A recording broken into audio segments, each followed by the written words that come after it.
Level 1. Trash. Tommy Wiseau. Tommy Wiseau made The Room. One film so catastrophically bad it became a cultural phenomenon. His line delivery defies logic. Emotional beats land in the wrong places. Reactions make no sense. Paramount rejected it in under 24 hours. Yet midnight screenings still sell out worldwide. He's famous because he failed so spectacularly it became art by accident. Total confidence, zero ability. That collision created something unforgettable. Pete Davidson. Pete Davidson plays Pete Davidson in every role. The King of Staten Island isn't acting, it's autobiography with a script. His mannerisms, speech patterns, and worldview, they all transfer unchanged. When he's on screen, you see Pete, not the character. That's textbook level 1. But there are cracks forming. In The Home, critics noted something different, fearless, understated, a hint he might be capable of more. For now, he's here because personality isn't performance.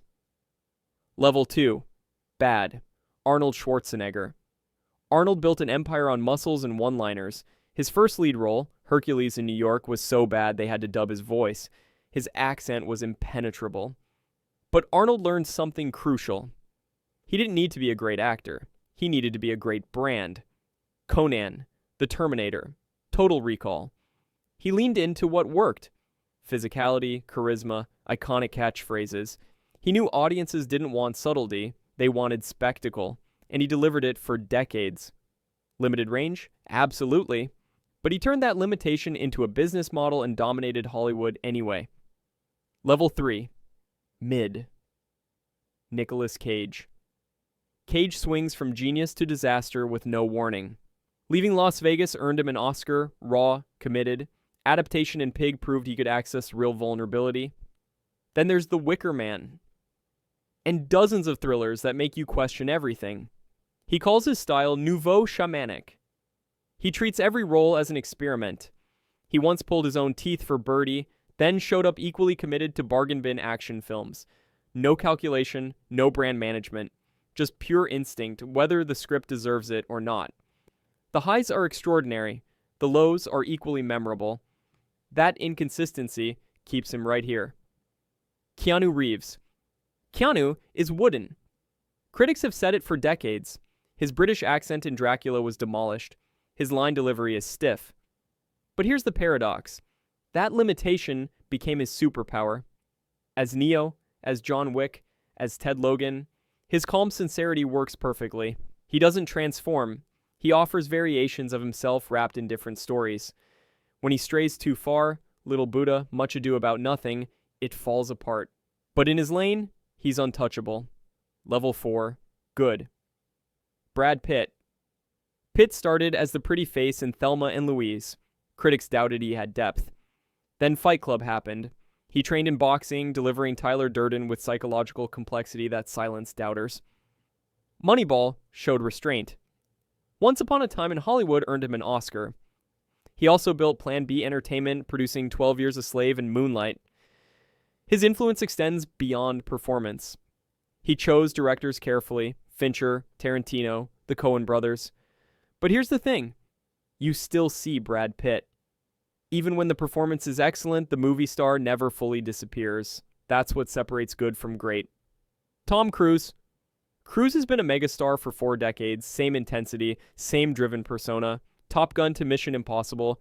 He refines rather than transforms. But that consistency is his genius. He modulates energy and vulnerability within a familiar framework. Jerry Maguire balanced professional drive with emotional fragility. Collateral gave us a cold-blooded killer. And those stunts, hanging off planes, scaling skyscrapers, they're not just spectacle, they're philosophy, complete immersion. He broke his ankle during a rooftop jump and kept filming. The shot stayed in the movie. Cruise refuses stunt doubles. If his face is in the frame, he does the work himself. He elevates his lane to the absolute ceiling.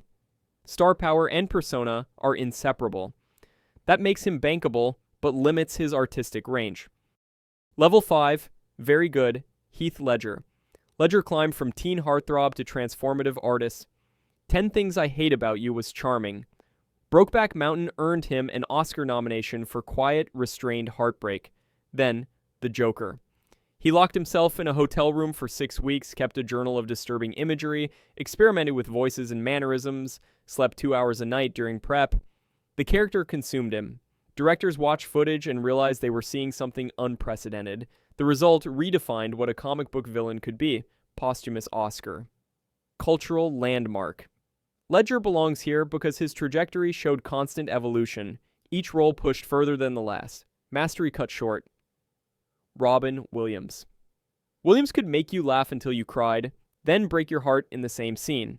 His improv genius powered Good Morning, Vietnam, and Mrs. Doubtfire. But beneath the manic energy was profound vulnerability.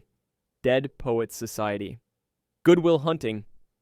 That Oscar-winning performance as Sean Maguire revealed a gentle humanity that stunned audiences. Comedy and tragedy as two sides of the same emotional truth. Williams moved seamlessly between them, showing humor and heartbreak aren't opposites. They're partners. That versatility across the spectrum makes him unforgettable. Level 6. Great. Gary Oldman. Oldman disappears. Sid Vicious in Sid and Nancy. Unrecognizable. Dracula with an accent so specific it felt lived in. Commissioner Gordon, grounded and human. Winston Churchill in Darkest Hour required hours of makeup daily, but the transformation wasn't just prosthetics.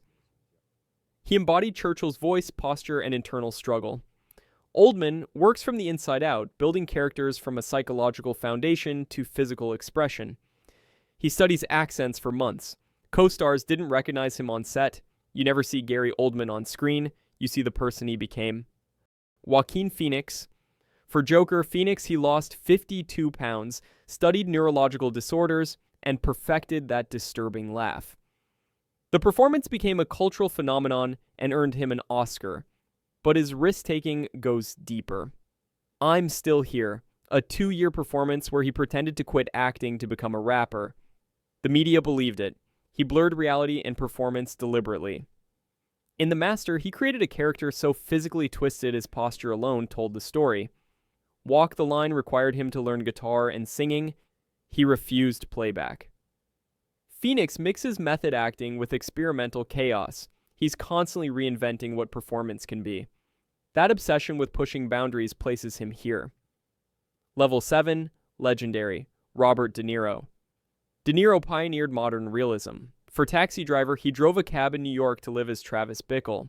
For Raging Bull, he gained 60 pounds to show Jake LaMotta's decline, a transformation unprecedented.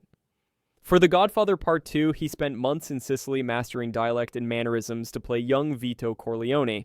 He set the template everyone else followed. His collaborations with Scorsese created the blueprint for transformative acting. He didn't just play characters, he lived them. That dedication forever changed the standard of what's possible on screen. Denzel Washington. Denzel commands the screen through internal discipline. Trained in theater, he built his foundation on stagecraft before film. Glory earned him his first Oscar, a performance carrying centuries of pain and fury. Training Day won him another as corrupt detective Alonzo Harris. Magnetic and terrifying. Washington doesn't rely on extreme physical transformations. His power comes from spiritual grounding and technical precision. He speaks openly about daily prayer and reflection before work. Whether playing a civil rights leader in Malcolm X or a vigilante in The Equalizer, his presence is undeniable. Natural talent married to unshakable discipline. Daniel Day-Lewis. Day-Lewis is the standard. For My Left Foot, he stayed in a wheelchair for the entire shoot, refusing to break character. Crew fed him between takes. For The Last of the Mohicans, he spent weeks in the wilderness learning to hunt. For The Boxer, he trained with professional fighters for over a year. His Bill the Butcher in Gangs of New York displayed ferocity. He's made a handful of films, but each carries immense weight. 3 Best Actor Oscars, Lincoln, There Will Be Blood, My Left Foot. He doesn't perform, he becomes completely. That immersion is why he's at the